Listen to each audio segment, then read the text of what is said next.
FBI가 메가더 파크에서 대규모 단속을 벌여 18명을 체포하고 펜타닐을 압수했습니다. 이는 월드컵에 대비해 치안 강화를 위한 조치입니다. 미 농무부가 1000명의 부정수급자를 체포하며 SNAP 오용 단속에 나섰습니다. 또한 가맹소매점에는 신선식품 비축 의무를 강화했습니다. 한타바이러스가 발생한 크루즈선 탑승객들에 대해 캘리포니아 등 3개 주가 긴급 추적 관찰에 나섰습니다. 현재까지 3명이 목숨을 잃었습니다.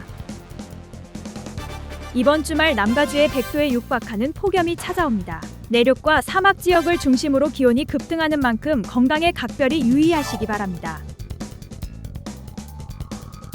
트럼프 정부가 올해 대규모 추방작전의 본격 개시를 선언했습니다. 모든 불법 체류자에 대한 단속과 시민권 박탈을 가속화한다고 전했습니다.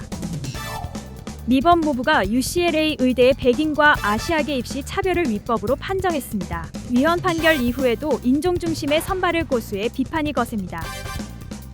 70대 한인이 가짜 CEO 행세를 하며 수표를 현금화하려다 은행에서 체포됐습니다.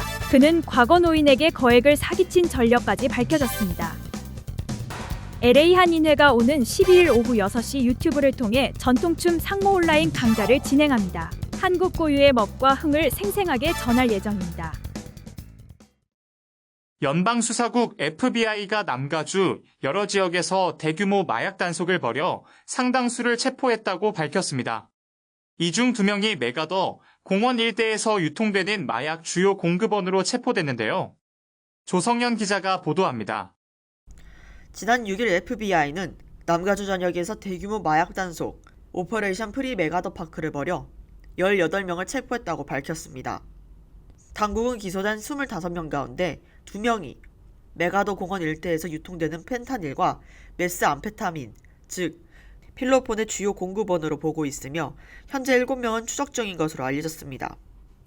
이번 작전은 마약 단속국 DEA가 주도하고 로스앤젤레스 경찰국이 공조했으며 DEA 인력 약 200명과 LAPD 약 100명이 투입된 것으로 전해졌습니다. 수사의 주요 지역은 메가더 공원이었으며 칼라바사스, 샌 가브리엘, 사우스 LA 등에서도 동시다발적으로 단속이 진행됐습니다. 빌 에사엘리 연방검사는 메가더 공원에서 약 19kg의 펜타닐을 압수했으며 시가 800만에서 1000만 달러 상당이라고 설명했습니다. 또한 이번 작전은 일회성 조치가 아니라 지속적인 강력 대응의 시작이라고 밝혔습니다.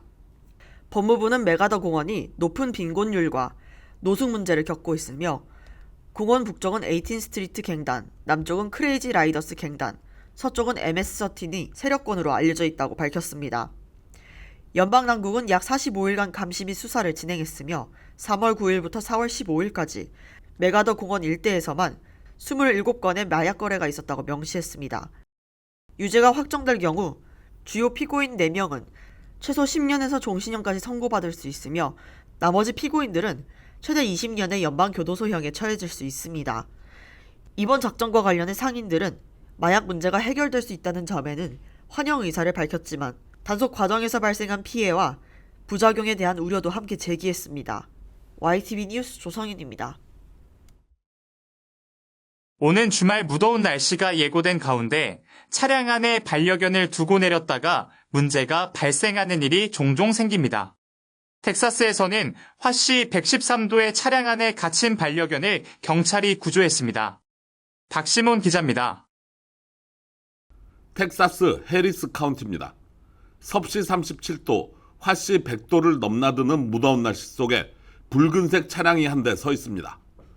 이를 발견한 경찰이 가까이 다가가자 허스키 한 마리가 지친 모습으로 차량 안에 앉아 있습니다. 반려견은 뜨거운 온도를 못 견디는지 조금 열린 유리창 밖으로 얼굴을 내밉니다. 이를 마주한 경찰은 차량의 문을 강제로 열고 반려견을 밖으로 빼냅니다. 당시 차량 안의 온도는 섭씨 45도, 화씨로는 113도로 측정됐습니다.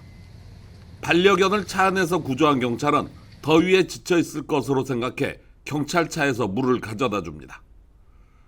정신없이 물을 마시는 강아지가 안쓰럽기만 합니다. 만약 경찰이 10분만 늦게 발견했다면 아마도 반려견은 숨을 거뒀을지도 모릅니다.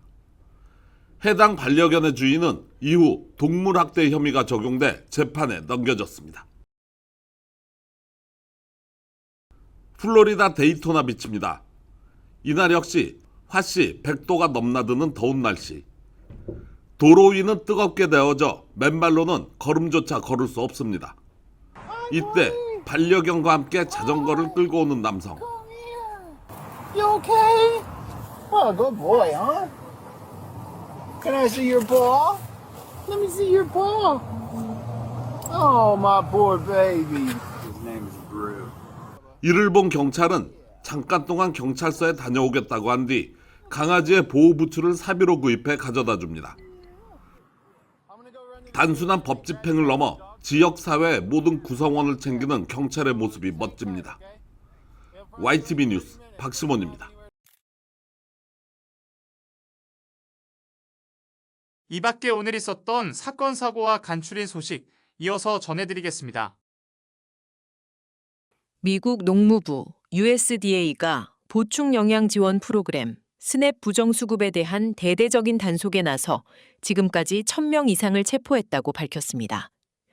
브룩 롤린스 농무부 장관은 일부 주에서 고급 차량을 보유한 수천 명이 제도의 허점을 이용해 혜택을 받고 있다며 광범위 범주형 자격 규정을 손보겠다고 강조했습니다. USDA는 데이터 점검 과정에서 중복 수급자와 사망자 명단 포함 사례 등을 확인했다고 설명했습니다.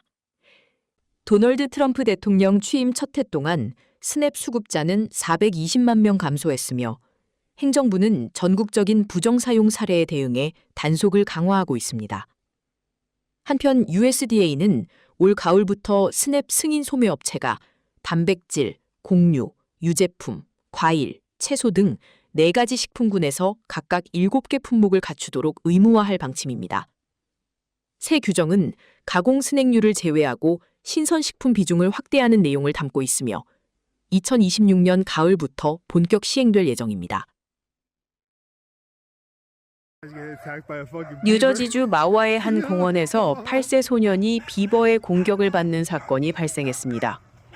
마와 경찰국에 따르면 소년은 일요일 오후 6시경 호숫가에서 낚시를 하던 중 물에서 나온 비버의 공격을 받았습니다. 소년은 달아나려다 넘어졌고 비버는 허벅지 위쪽을 문 뒤 공격을 이어간 것으로 전해졌습니다. 근처에 있던 가족 지인이 비버를 저지해 상황은 일단락됐지만 해당 동물은 이후에도 주변을 맴돌았습니다.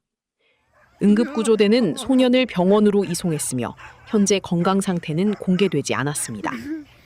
당국은 질병 의심 증상을 보인 비버를 포획해 검사를 진행하는 한편 추가 피해 여부에 대해서도 조사하고 있습니다.